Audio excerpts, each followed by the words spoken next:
我换衣时，水面飘来个将死美少年，后来他成了我相公，可我刚知怀孕，他就失踪了。半年后，官府把我送进皇宫，我被囚禁，受尽冻馁凌辱，与腹中孩子双双惨死，只因世人皆传他登基时受命于天，是神护佑。桃村的经历根本就不能存在。重新睁眼，又在桃村，万物复苏。小伙伴正喊我一起去桃溪换衣。燕燕，一起去桃溪换衣吧！谁都不准去！这么美的春天，洗什么衣服？我给你们煎饼馆子来一套。哈哈，既然受命于天，那就让天救他吧。我死在一个逼仄的院子里，入宫10天，我冻饿难忍，求太监给我一点吃的。求公公给我一点吃的，我能忍，可我肚子里还有孩子。你干杂破财，孩子想生啥？还有2月我就要生了，我有罪，但孩子无辜，让我生下他，我就去死，可以吗？我实在不舍得腹中的孩子，他已经会在腹中踢我了。我想着总归是他的孩子，会给孩子一条生路吧。那太监狞笑着，一脚狠狠地踩到我的腹部。你个杂种，还想生出来？你真当天家是吃素的吗？求你老人家跟皇上说说，孩子生下来我立即自绝，我只想让他看一眼太阳。你别做梦了，这一切都是皇上圣谕。我的血沿着粗粝的宫砖的缝隙蜿蜒流出，便如桃村那落满桃花的桃溪。我最后的神识，竟听到那裴玉匆匆赶来，沉声问：处理干净了？回禀圣上，干净了。桃村之事，再有人提，灭九族。原来他是如此痛恨待在桃村的3年啊！明明他当时一脸欢喜的求我。桃村太美了，燕燕更美，这世上就没有比燕燕更美的娇娘了。嫁给我吧，我们一生一世，生一群娃。我听了立即动心了。我是孤女，最渴望的就是一群家人。那少年美且温暖，和他再有一群娃，那该多好！我满心欢喜的点头应允了。全村人都心善，从不因我是孤女而欺凌于我，反而处处帮我。听说我要成婚，大家一起帮忙给我们办了个热闹的婚礼。没想到这一切在他那里竟然皆是不能提起的禁忌。那么好的村民，最后也被我连累的下场凄惨，好不甘心啊！我的小伙伴们，还有那未曾来到世间的孩子。燕燕，一起去洗衣服吧！忽然听见小伙伴喊我，我睁眼发现自己又在桃村的家里，桌上的黄历正停留在前世我就下培育的那日。我赶紧一咕噜从床上爬起来，我这是重生了。窗外阳光明媚，满院春暖花香，小伙伴们还生龙活虎，我的眼睛立时就湿润了。我确认我重生了。前世这3个小伙伴和我关系最好，也因此最后全家死得最惨。这一世我一定要好好补偿他们。想到这里，我顿时浑身充满了斗志。谁都不准去！这么美的春天，洗什么衣服？快进来，我给你们做好吃的。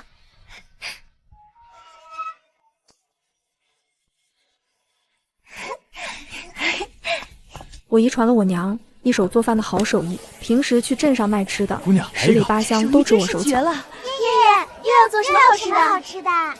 给你们摊煎饼果子。这3人一听，口水都出来了。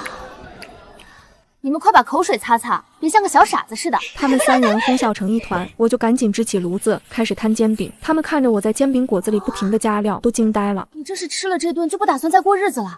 过，我还要过得更好，我还要带着你们一起发财。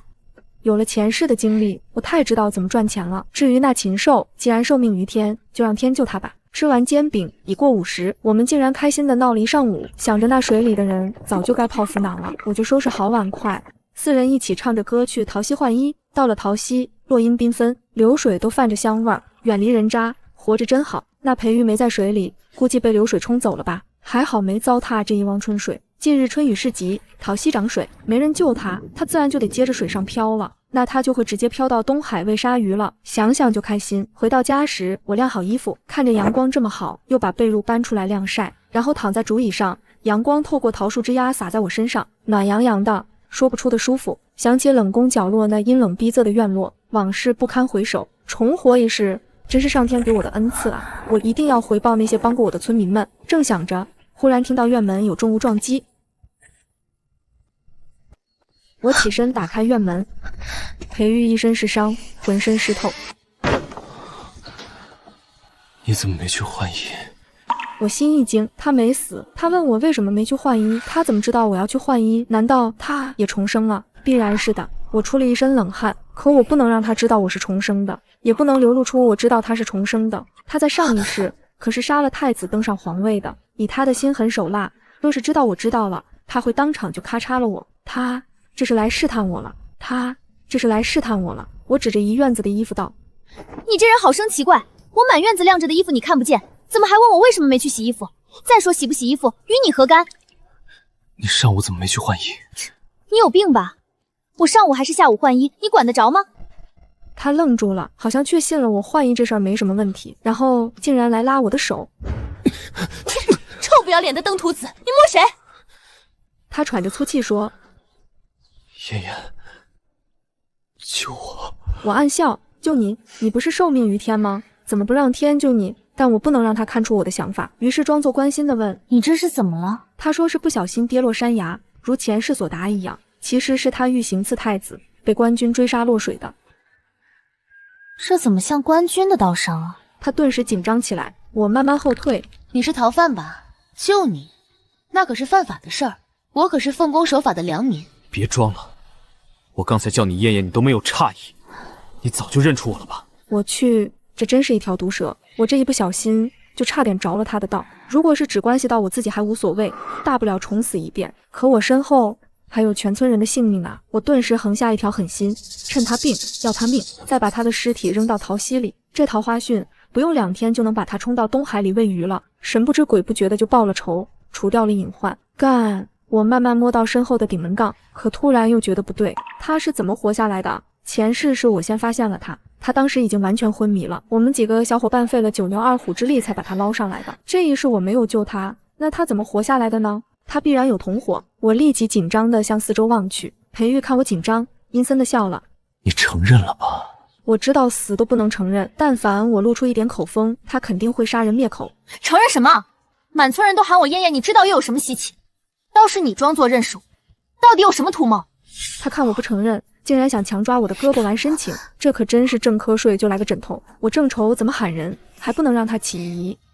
抓流氓啊！抓流氓啊！这妥妥就是完全不认识的人遇到流氓的第一反应。认识他多疑，也挑不出破绽。我深知他是个像毒蛇一样阴毒，又像恶狼一样凶残的人。我每走一步都必须小心，不能行差踏错。桃村不大，片刻之间，黑子哥第一个到了。黑子哥是我的邻居，一直把我当亲妹子一样。听说那人对我耍流氓，挥起敲背就拍了过去，雄浑的啪声听着极爽。后面来的村民也很快就围了上来，一听说这个流氓是要对我欲行不轨的，个个义愤填膺，直接就要当场结果了他。因为桃村人是善良淳朴的，我娘当初曾救过全村人的命。那时流行打摆子的病，10户不医1户，我娘用山上的野蒿煮水救活了全村人，因此他们对我这个孤女格外关爱。可我不能让村民因为我手上沾上人命，不然官府追究下来怎么都是个大隐患。我看着他们把裴玉打得失去了还手能力，就阻止大家再揍下去。裴玉挨了揍也不回手，就死死盯住我。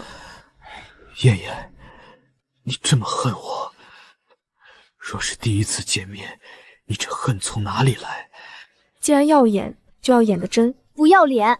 你喊谁呢？你在哪里听到别人喊我，你就过来讹我？我跟你见过吗？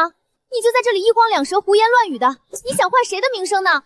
大家做个见证，我秦燕燕生在这桃村，长在这桃村，可有一点不合礼俗的言行举止。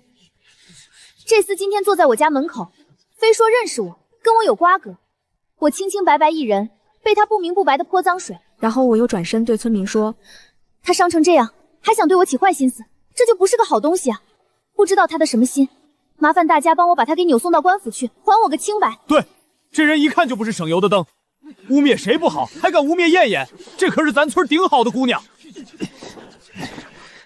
这也真不要脸到家了，坐在人家门口害人。几个壮实的村民绑了他就要送去官府，我怕出意外，也随行跟着。我想赶紧交到官府去。到了官府，他的身份就暴露了。那太子还不弄死他？可是走到半路，我又觉得有点不对劲儿。扭送去官府这一路，他一点都不反抗，甚至还可以说是十分淡定。他是被官军追杀的人，这反应不对。他心思缜密，行事果决，野心昭著，也绝不可能束手待毙。他这个反应肯定不对。我忽然想到，前世我所在的常州府刺史在裴玉登基后，直升吏部尚书，整个常州的官员随之鸡犬升天。裴玉被我救下的隔日，陶村所在的陶县知县亲自带着官差搜查，看到裴玉，我说那人是我哥哥，上山采药受伤的，他们就相信了，而且还好心给了我金创药。我还想，他们怎么那么好心，怎么轻易就相信了？现在想来，他们根本不是抓逃犯的，他们搜查不仅带着刀枪，还带着粗长绳索，那种绳索在我们当地是救援用的，他们哪里是搜查逃犯，他们是要救逃犯啊！怪不得裴玉选在常州府对太子下手，这常州应该就是他的势力范围，所以现在他不担心，我们把他送到官府，正中他下怀，这就是放虎归山啊！想到前世我的惨死，全村的惨状，我出了一身冷汗。我以为凭自己前世所知就可以轻松报仇，我忘记了，他也是重生回来的，他也记得前世，而且他比我更心思缜密，他比我更歹毒无情。现在的我和陶村比前世更危险，我怎么能这么大意草率呢？我偷偷把黑子哥叫到跟前，小心叮嘱道：“咱俩现在说的话做的事，万不能让旁人知道。你先偷偷去县衙看看，是否有官差出来搜查的迹象。我看那家伙好像不怕被送官府，别是有什么猫腻。如果那官差出来，除了带着刀枪，还带着粗长绳索，你就赶紧赶到官差之前，断掉陶村和县衙之间的那条独木桥，万不能让官差过来，也不能留下痕迹。若大家问起来，就说是山洪爆发冲毁的。快去快回！我现在还不肯定重活一事会有什么不同，所以让黑子哥先去看看。黑子哥虽然不知道我为什么那么做，但是我的话他从来都是信的。他借口要解手，悄悄离开押送队伍。我看着他跑开了，就招呼大家在路边找了块地休息，比我想的时间要短得多。黑子哥就浑身是汗的偷偷跑了回来。我心里一惊，以时间计算，他应该是还没到县衙。他隐于押解众人中，说道：“这2天桃花汛，我去前面探个路。”不一会儿，他就又跑回来说：“前面的桥被山洪冲断了，过不去了。”我装作恼火又无奈的招呼大家往回走。回去的路上，裴玉明显有点猜疑，可是又寻不到什么破绽。黑子哥偷偷告诉我，我刚过了桥，还没走2里路，就看到了官差了。那官差真拿了粗长绳索。燕燕，你真厉害，这你都能算到。我刚才重回断桥那里，那官差也到了断桥对面了。我没想到这一世的官差会来得这么快。前世太子的人在县城盯着去京的必由之路，这一世不知道还在不在。那些人行事隐秘，断不是一个老百姓想接触就能接触到的。我必须赶紧想办法联系上他们。若县衙的人先找到裴玉，则事情危殆。当务之急，要先弄清裴玉这一世的底细。他同伙有几人？救了裴玉，却把他放在我家门口，是想要干什么？我们刚才那么揍他，同伙都没亮相。裴玉是有能力篡位夺权的人，手下能人异士不少，毒药迷香的手段也不缺。同伙不出现，只可能是他有所忌讳或有所图谋，那就要从他的忌讳和图谋下手，将他押回村里。关在哪里是个问题，若关在我家，我一介孤女，那说不过去。落在裴玉眼里，更是我俩有瓜葛的证据。若把裴玉关在别人家，那会给那家带去莫大的风险。我去找里长商量，里长说放到那废弃的城隍庙吧，那里地方大。我忽然记起以前随娘亲在城隍庙卖吃食，那里的老道说戏台下还有个暗室，是以前挖来用于避难的，一般人都不知道。里长一说，正好，我就用这个演出一场戏，让那畜生受尽折磨，还暴露出底细。裴玉到了城隍庙，明显带点紧张。燕燕，你为什么不带我回家？我一口唾沫喷在他脸上，呸，臭不要脸！这个时候了，还胡说八道，想回我清白？再乱说一个字，看我不割了你的舌头！裴玉被吐了一脸唾沫也不生气，还用火辣辣的目光盯着我的脸和身体上下打量，然后笑呵呵地说：“燕燕还是那么泼辣。”我听了，一拳倒在他的眼睛上，怒骂道：“让你胡言乱语，我戳瞎你的眼！”我回头就对村民说：“咱们快点把桥修好，赶紧把这个不要脸的东西送衙门去。”我就是要表现的一心要把他送衙门，没想到那裴玉听了，竟然充满深情地说：“燕燕，无论信不信，前世今生我都只爱你。”我的天！我滴个神，这个畜生竟然有脸说出这种话，这不就是欠揍吗？我二话不说就给他2耳光。你这个畜生不如的东西，不揍你难受是吗？本姑娘我这就成全你。我使足力气的猛扇他，可我说到底手也并没有多大力量，他挨了扇还是一副不在意的样子，还用舌尖顶了顶侧颚，笑着，活像个流氓在调戏良家妇女，要憋死我了。我也顾不得什么忌讳了，脱下芒鞋就挥了上去，我非要把他脸上的笑打下去，打死他也不能憋死我自己。那芒鞋底粗糙异常，2鞋底抽过去，他脸上细嫩的皮肤一下子就被刮出一条条血道。他可是很宝贝他那张脸的，毕竟前世我也是被他的美颜迷惑了。想到这里我更气了，我骂道：“让你见，你再说些有的没的，我让你等不到官府来，我先戳瞎你的眼。说着，我拔下头顶的竹簪，靠着他的眼睛，沉声问：你要不要试一下？裴玉脸色惨白，终于老实了，终于不是高高在上的戏谑表情了，终于想起来我是一个杀鸡宰羊不眨眼的人了。不过裴玉听到我如此愤怒，还是打算送他去官府，明显放下心来，可我却不能松口气。他在忌讳什么？图谋什么呢？这答案生死攸关。想到这里，我心里对自己说，我一定要先让他确信我不是重生的。那如果我今天是第一次见这个人，现在该怎么做？我在脑子里把他幻化成一个完全不认识的人，然后就自然而然地开口了。你是什么人？你为什么到这里？你身上的伤是哪来的？你为什么要污我清白？对，我对自己说，如果我不认识他，就应该问这些问题。他听了，竟然笑眯眯地回道：我是爱你的人，我专门来找你的，所以就去了你家里。我这伤是不小心落崖摔的，我不是污你清白，我是真的认识你，我要和你一生一世白头到老。这时候还敢跟我说荤话，真当我是吃素的？前世在桃村，我就是最开朗大胆的姑娘，不过是嫁给他，又怀了孕，收敛了些，又为了孩子能活下来，才委曲求全的。他该是忘记了我的本性了，不过这说明他应该相信我不是重生的了。他说完还舔唇看我，前世他就惯会用这动作诱惑我，现在看到这动作真是太可笑了。我默默举手掐指，裴玉一看我的动作，身体忍不住颤抖了一下，他知道我这是要驱桃花蛇了。那桃花蛇无毒，却有特殊效用，凡是被它咬过，浑身便如蚂蚁附身，奇痒难忍。若没有解药，就是把自己的身体挠个稀巴烂，也解不了痒，要生生熬过3个时辰才能自解。裴玉前世是知道桃花蛇的，现在一看我要驱蛇，终于软了。他警惕地说：你想干什么？秦燕燕，不要干让自己后悔的事儿。后悔？呵呵，再没有比前世更让我后悔的事情了。桃花蛇吐着蛇信子就凑了过去，裴玉脸色惨白地吼道：秦燕燕，你敢用蛇，我就说出你的秘密。我道：我秦燕燕行得正，走得端，有什么见不得人的秘密？我还怕你不成？你的肚都是白色的，绣着粉桃花。我心一惊，脸也一下子红了。我说对了吧？我还知道。他故作威胁的停顿，我掏出鞋垫就塞进他的嘴里，骂道：你个臭流氓，看来你事先还踩点了，看着我洗衣服你就拿出来胡说，我让你再坏我的名声。说着我就驱出了更多桃花蛇。裴玉嘴里堵着东西，喊不出来，只能呜呜呜。很快他身上奇痒如万蚁钻心，只能拼命扭动着身子。我就在一边轻松地看着，还故意羞辱道：真如屎壳郎滚粪球一般。只一会儿功夫，他就大汗淋漓。我坐在他面前，看到他挣扎不停，问：你还敢不敢诬赖我了？我问你话，你还敢不敢不实说了？他拼命点头。你再敢说些有的没的，我拔了你的舌头。说着我把鞋垫抽出来。裴玉一边痛苦地笑着，一边喘息道：我真是采药不小心落水的，那桃花迅凶猛，直接将我冲了下来，我就昏了过去。可是我命不该绝，被冲到回水湾里，头触到石头就撞醒了。我费尽力气爬了出来，昏头胀脑的就倒在了你家门前。我不是故意找的，我是听那女孩喊你燕燕，我才知道你的名字的。裴玉果然是能忍人所不能忍，这种情形还敢不说实话。可我现在还不能说不信，我要装作相信，让他放松警惕，然后一步一步搞清楚他的阴谋。一切和前世看似很像，但是并不一样。他不一样，我也不一样了。我要做比他更狠的人。我让人把他绑到戏台上，然后朗声说：点上篝火，让大家都瞧瞧这个不要脸的人。今天不能给他解药，这么往我身上泼脏水，不杀他都是便宜他了。等桥修好了就送官府去，再给他200大板，让他皮开肉绽，看看他还敢不敢胡说八道。我就要用这侮辱，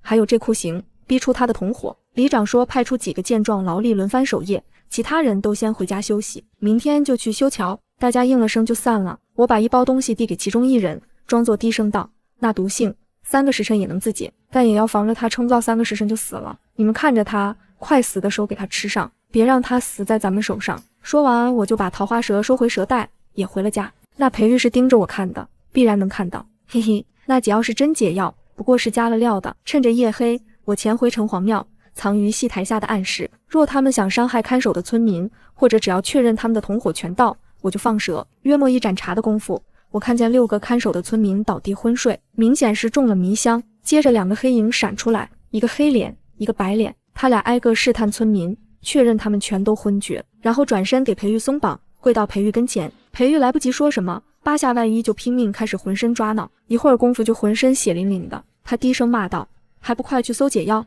他指引着人搜到我给的那包药，让一个人用指尖蘸了点吞下。约莫3-5分钟无任何异样，裴玉才赶紧吞了那包药。只一会儿功夫就不痒了，但全身已经血淋淋的，很是瘆人。他阴沉着脸，穿好外衣，道：“贱人，等我不剥了他的皮，抽了他的筋。”我的心暗道：对吗？这么歹毒的才是他，说那些深情的话，可着实太恶心人了。他接着问：“那乔看了吗？是怎么断的？”黑脸人，王爷恕罪。我赶到时，那乔的独目已经没了踪影，应当是被山洪冲走了。白脸人，王爷，您受那女子的折磨，要不要？他用手对着脖子做了个咔嚓的动作。裴玉道：现在还不行，他有驱蛇手段。那桃花蛇很是邪性，我们必须把那驱蛇手段搞到手。那本事顶那个废物在通州城全城的兵力。我暗笑道：原来他是惦记我的驱蛇的秘诀啊！前世他目睹过驱蛇的威力，那时流民抢掠村子，遇到反抗的就杀。我为了保全全村人的身家性命，不得已用了一次。那桃花蛇瞬间让一群近乎疯狂的暴民丧失了抵抗力，应该是那时他就惦记上了。他曾假意旁敲侧击，我差点就说了，但是想起我娘千叮咛万嘱咐，万不可告知任何人，最亲密的人也不能说，因那手段是我娘基于血脉，自然遗传于我的，别人根本用不了。他人倘若知道这个秘密，我若不为他所用，必然会招来杀身之祸。我相信我娘说的，就搪塞了过去。前世他把我掳进皇宫，还装作对我柔情蜜意，诱我说出驱蛇手段，我不说，他又要我用这手段帮他对付不听话的大臣。我不想那样做，还苦口婆心地劝他。而且当时我也已经没有了这驱蛇灵力，因为这驱蛇的灵力怀孕后就会失去，自然转移到胎儿，所以有这个灵力的人，除非甘心舍了这本领，不然不会绵延子嗣的。可裴玉以为我不说也不使用那灵力，就是不为他所用。而且当时为了掩藏他杀太子上位的恶行，他正和党羽四处散播消息，称他是受命于天，危难之时皆有神相佑，桃村根本就不能存在，我的惨死是必然的。可那裴玉绝想不到，他心心念念着想要的驱蛇手段，是他亲手葬送掉的。我所怀的胎儿，是当世唯一能有那灵力的人，这可真是天大的讽刺。这在他临死前，我一定要告诉他。那黑脸人又谨慎地说，那他到底知不知道王爷的事？但凡他知道一点点，全村人都不能留啊。驱蛇的本事不过是锦上添花，咱们的事要是走漏了风声，那可是要命啊。裴玉道：这个我心里有数，今天我用各种手段屡次试验他，他暴怒之下都没露出破绽。先别动村里人，我们现在暗处屠村会打草惊蛇，我们刺杀那废物没得手，还得隐忍一段时日，不能让那个老不死的发觉。黑脸人道：王爷确信他不知道吗？我觉得那女人不可测。裴玉道：他还能逃过我的手心，我稍微下点手段，他必倾心于我。我听了差点吐血，前世我可不就是如他所说，对他死心塌地的吗？裴玉又问：青红那二人有何消息？白脸人回道：他二人引开太子的追兵后，返回身去跟踪他们，发现他们装作商旅，潜伏在悦来客栈，并没向官府通报。难道他们是对陶县官府也生疑了？裴玉道：那废物手下到底还是有几个有脑子的，不像赵知县那个窝囊废，一条独木桥都能阻住他。白脸人：那下一步怎么办？裴玉：让赵知县明天务必到陶村，说是押解我回县衙，半路遇袭，然后选择秦艳艳家看管，我一定要拿下那秦艳艳。陶村这个地方用来藏身再适合不过了，水路两路都是进可攻退可守的，村子里的人也简单，骗他们也比较容易。那废物手下不用管他们，反正我又没打算逃出去，他们盯着那交通要道有什么用？笨蛋！让青红二人去联系常州府刺史，15日之后被冰在陶村之外，备好后给我留暗记。二人答完，又重新把裴玉绑住，才闪身离去。果然这厮是一肚子坏水，倒还想得挺美。我正好将计就计，我从戏台前出，连夜浮水出村，女扮男装赶往县城的悦来客栈。刚才揍裴玉的时候，顺手扯下了他腰间的玉佩。到了客栈，找了那送茶水的小厮，用了10吊钱，让他把玉佩送给今天住客栈的北方人那里。不过片刻，便有人走到我桌前，问道：可否请兄台喝一壶酒？返回陶村时，天已经快亮了，估计赵知县带的人也快到了。那看守的人醒来，全不知发生了何事，看到那裴玉还绑在戏台上，松了口气。那裴玉还装作睡觉，我一盆盐水泼了过去，他一声惨叫，那浑身伤口不曾结痂，被这盐水一泡，真痛得他半死。我过去拍了拍他的脸，他还装作一副迷糊的样子。我顺手把玉佩给他挂回了腰间。吃过早饭，赵知县就到了。他如裴玉所说一般无二，要把裴玉放在我家关押。我假意推辞一番，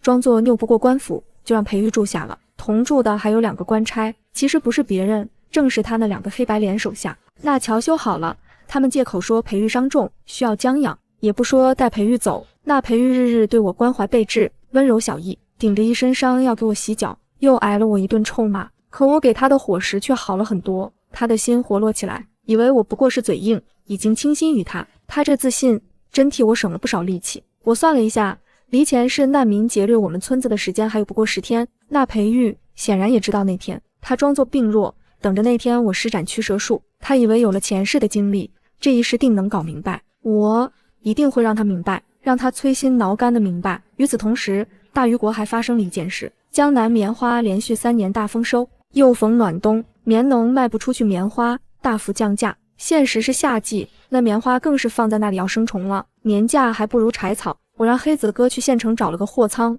偷偷去囤棉花，这是让黑子哥做最合适。他特别信我，而且话少，老实可靠。别人不知道，但我知道，那些难民是因为北境那边即将开战才逃难的。那战争绵延4年之久，到了冬天，北境战士急需棉衣、棉被，而这个夏季，棉花基本被期待尽，朝廷不得不耗费大量财力四处采购，加之战争花费，国库空虚。裴玉正是趁此国难之时上位的。那太子其实是个忧国忧民的，我要助那太子之力，也要回报村子里的人对我的厚爱，也算是对他们前世受到残害的补偿。慢慢的，村子里开始有难民经过了，一开始沿途还能乞讨到吃食，到后来根本就什么也讨不到了，于是就有难民开始劫掠。那裴玉安坐屋中，装作虚弱的养伤，他知道我会驱蛇保村民，所以他并不担心流民，可他还不知道他那虚弱不全是装的。我娘教给我的10香软筋散真是神奇，能使人慢慢弱下去还不察觉，而且那要使人血生香，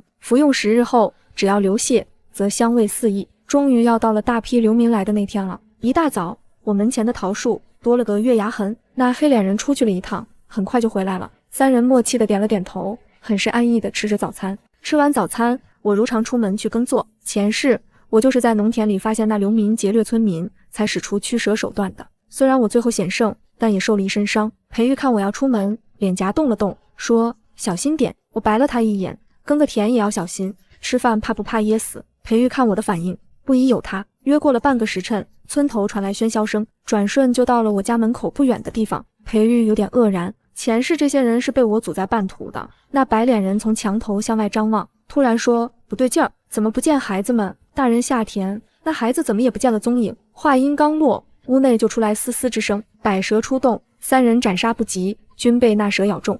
3人一起抓闹起来，浑身鲜血淋漓，血出之后散发出浓烈的香味儿，且浑身瘫软无力。裴玉知道事情有变，让那黑脸赶紧去村外搬救兵。原来今早裴玉3人看到树上的记号，就差那黑脸偷偷溜到村边探看。那黑脸看到了隐隐有兵驻扎，就以为是青红2人搬来的备兵。现在他也知道大事不妙了，于是强忍着奇痒，跌跌撞撞地向那驻兵方向去了。他还不知道那是自投罗网，那里驻扎的是太子的人。15天前客栈，我和太子的人做了个交易，我告诉他们裴玉的计划，并换了1000两银子。不止如此，我说那裴玉现在民间恶行并不彰显，反而有些贤明，太子若直接将他反杀，不利于太子，而且若被当今圣上知道，则太子之位不稳，不若借那流民之手除之。太子手下问，凭什么相信我？我说你们去阻截那青红2人，严审之后必知我所言不虚，而且我是有神通的人，与我合作，对太子事业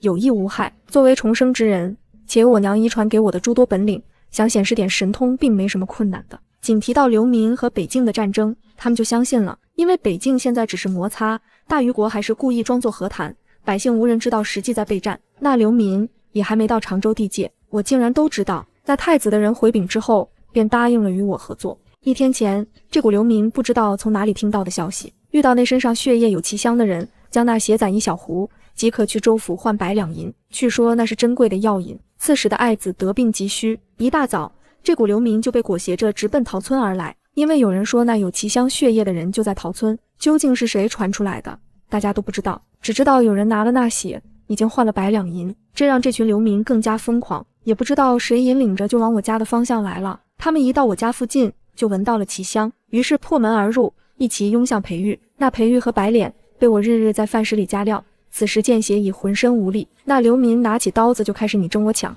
去割那二人，真就是放完血管，还要一寸寸割肉挤血，势必要挤出最后一滴。在那裴玉将死之时，我附在他的耳边说：“你知道那驱蛇的灵力吗？我怀孕后就传向我腹中的胎儿了，所以你心心念念的驱蛇之术是被你亲自毁掉的。”那裴玉用最后的力量，凄惨的嚎叫了一声，断气了。此时血竭肉尽，没有一块顽皮。夏天过去了，裴玉的事情也过去了。那村民当日被我劝到山里躲避流民，并没见到裴玉的惨况。他们从山里回来时，太子的手下已经收拾好一切，他们只知道村子里来了一个想调戏我的人，不久后即被流民所害。我组织全村小伙伴一起做棉衣、棉被，他们都好奇这么热的天做这个干什么。我说能挣钱，他们就信了。在他们眼里，我和我娘一样是神奇的人。我娘曾说，她自己控制不了自己何时会离开，但若发现她不见了，不用悲伤，让我记住她教的本领，就能好好活着。我又让村民上山采青蒿，那青蒿并不值钱，新鲜的也无法存储，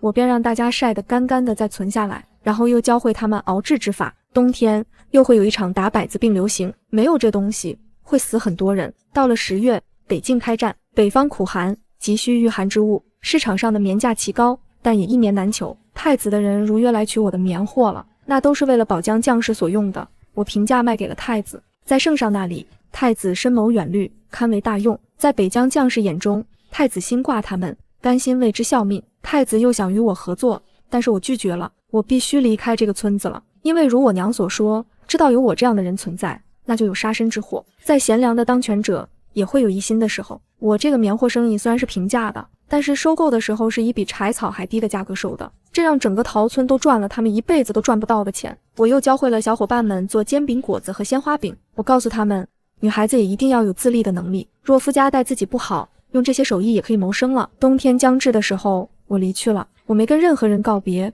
就如我娘一般。听我娘说，她原来生活的地方，大海蔚蓝无边，终年阳光普照。我喜欢温暖，喜欢大海，我决心去更南的地方，去寻找我娘生活的地方。暮秋的风卷着桃村的落叶，打在燕燕院门上时，她正将最后一篮晒干的青蒿塞进马车，车辕上挂着娘亲留下的素银簪，竹筐里铺着小伙伴们连夜绣的桃花帕，指尖触到帕子上软和的针脚，眼底漾着浅淡的温意，却没有回头。他走的那日，桃村的晨雾正浓，黑子哥带着村民们守在村口的老桃树下，却没人上前喊住他。他们都懂燕燕的心性，如桃溪的水，淌出去便不会回头。他护了桃村一世安稳，该去寻自己的山海了。马车轱辘碾过乡间土路，行至3日后，入了江南地界。与北地的萧索不同，江南的秋仍带着湿润的暖，青石板路映着小桥流水，乌篷船摇着橹声穿桥而过。燕燕掀开车帘，望着岸边成片的棉田，唇角微勾。前世他囤棉助太子，解了北京御寒之急，这一世江南棉田依旧繁茂，只是少了那年的蒹葭气质。想来是太子登基后定了绵粮户籍的规矩，百姓也算得了安稳。他弃了马车，扮作寻常游方的女子，沿着江水一路向南，行至临海的成州时，已是初冬，海风卷着咸湿的气息扑在脸上。燕燕站在码头，望着远处蔚蓝无边的大海，忽然红了眼。娘亲说的地方，果真有终年的暖阳，有翻涌的碧波，有她从未见过的辽阔。成州临海，渔户居多，民风淳朴，却也藏着江湖气。燕燕出道时，借住在码头旁的一间老屋里，白日里去集市上摊煎饼果子。她的手艺比桃村时更精进，加了江南的梅干菜和鲜虾酱，香气飘出半条街，生意日日红火。夜里便借着油灯整理娘亲留下的手记。那本泛黄的册子上，除了驱蛇术和医术，还有许多关于南海的记载，字里行间皆是娘亲对这片海的惦念。变故发生在一个飘着细雨的清晨，燕燕收摊时撞见几个恶奴围堵一个渔婆，只因渔婆交不上码头管事的苛捐杂税，恶奴便要抢他的渔船。成州的码头被盐商柳家把持，刘老爷心狠手辣，勾结官府，欺压渔户，百姓敢怒不敢言。燕燕本不想多管，却见那渔婆的小孙女被恶奴推倒在泥水里，哭得撕心裂肺，像极了前世桃村那些惨死的孩子。心头一紧，便上前拦了。他没动驱蛇术，只凭着娘亲教的粗浅拳脚，3两招便将恶奴打翻在地。恶奴们见她是个孤身女子，竟换来更多人围堵。燕燕沉着脸，从袖中摸出一枚竹哨，轻轻一吹，不多时，数十条桃花蛇从墙角草丛里钻出来，绕着恶奴们的脚踝打转，吓得他们魂飞魄散，连滚带爬的跑了。渔婆千恩万谢，拉着燕燕回了家，煮了热腾腾的鱼粥。席间，于婆叹着气说，柳家不仅把持码头，还私设盐场，贩卖私盐。成州知府收了好处，对这些事睁一只眼闭一只眼，百姓们苦不堪言。燕燕听着，指尖摩挲着竹哨，眸色渐沉。他本想避世，可这世间的苛政与欺凌，竟处处都有。娘亲教他本领，从不是让他独善其身的。接下来的几日，燕燕借着卖煎饼的由头，把成州的街巷、码头、盐场摸了个遍。他发现柳家的私盐场藏在临海的一座孤岛上，岛上布着打手，还有官府的兵卒看守，寻常人根本靠近不得。更让他心惊的是，他在柳家管事的腰间看到了一枚熟悉的玉佩，那玉佩的纹路与裴玉当年的贴身玉佩如出一辙，只是刻的字不同，想来是裴玉的残党逃到江南，依附柳家，仍想着伺机作乱。燕燕知道此事不能硬来，他想起太子曾派来的亲信，临走前给了他一枚虎符碎片，说若有急事，可持碎片去州府寻按察使。那按察使是太子的心腹，刚正不阿，只是初到成州，根基未稳，奈何不了柳家与知府的勾结。夜里，燕燕女扮男装，持着虎符碎片去了按察使府。按察使沈大人见了碎片，又听燕燕细说柳家的罪状，还有裴玉残党的踪迹，又惊又喜。他早想拿柳家开刀，只是缺了实证，也怕打草惊蛇。燕燕与他定下计策，由他潜入孤岛，取来柳家私盐和勾结残党的证据。沈大人则调兵在外围接应，待时机成熟，一网打尽。3日后的深夜，月色被乌云遮蔽，燕燕乘着一叶小舟，悄悄靠近孤岛。岛上的打手虽多，却抵不过他的驱蛇术。那些桃花蛇悄无声息地缠上打手的脚踝，让他们浑身奇痒，失去反抗之力。燕燕顺利潜入盐场的账房，找到柳家贩卖私盐的账本，还有与裴玉残党往来的书信。正欲离开，却撞见了柳家老爷和一个面色阴鸷的男子。那男子正是裴玉的残党，原是他身边的谋士。裴玉死后，他带着余部逃到江南，一心想卷土重来。他见燕燕手持账本，一眼便认出了他。当年逃村之事，他虽未亲至，却也听过那名能驱蛇的女子，是裴玉一生的执念，也是毁了裴玉的人。秦燕燕，没想到你竟在此处。那男子目露凶光，挥刀便向燕燕砍来。王爷待你不薄，你却害他惨死，今日我便为王爷报仇。燕燕侧身躲开，冷笑道：裴玉狼子野心，害我孩儿，图我逃村，他的死是罪有应得。你们这些残党执迷不悟，也该随他去了。两人缠斗起来，那男子武功不弱，燕燕却也不慌。他一边周旋，一边吹起竹哨，岛上的桃花蛇闻声而来，缠向那男子。男子猝不及防，被蛇咬中手腕，顿时奇痒难忍，动作慢了半拍。燕燕趁机一掌拍在他的胸口，男子口吐鲜血，倒在地上，恨恨地瞪着燕燕：你以为你能护得住这天下？总有一日还会有第2个、第3个裴玉，那便由我见一个除一个。燕燕的声音清冷，却带着不容置疑的坚定。此时孤岛外传来阵阵鼓声，沈大人的兵卒已到。柳家的打手和官府的兵卒尽数被擒，刘老爷和那裴玉残党被押解回州府。成州百姓听闻此事，敲锣打鼓，夹道相迎，都说来了个为民除害的侠女。沈大人想留燕燕在成州，奏请圣上封她为官，燕燕却婉拒了。他对沈大人说：我本是山野女子，不惯官场规矩，只求这世间百姓安稳，便足矣。离开成州的那日，码头的渔户们都来送他。渔婆的小孙女塞给他一串贝壳项链，贝壳被磨得光滑，串着红绳，带着孩童的温热。燕燕接过项链，戴在颈间，登上一艘向南的乌篷船，船行至南海。燕燕终于寻到了娘亲口中的小岛，岛上四季如春，漫山遍野都是不知名的花，海边的沙子细软如棉，海水蓝得像一块无瑕的玉。岛上住着几户渔户，都是避世而来的，见燕燕孤身一人，便邀她同住。燕燕在岛上安了家，盖了一间小茅屋，屋前种着桃树，屋后辟了一小块菜地，依旧做着他的煎饼果子，教岛上的孩子认字，给渔户们看病。他的驱蛇术再未用来伤人，只在海边有蛇虫惊扰渔户时，轻轻吹一声竹哨，便将他们引走。闲暇时，他便坐在海边的礁石上，望着大海，手里摩挲着那只素银簪。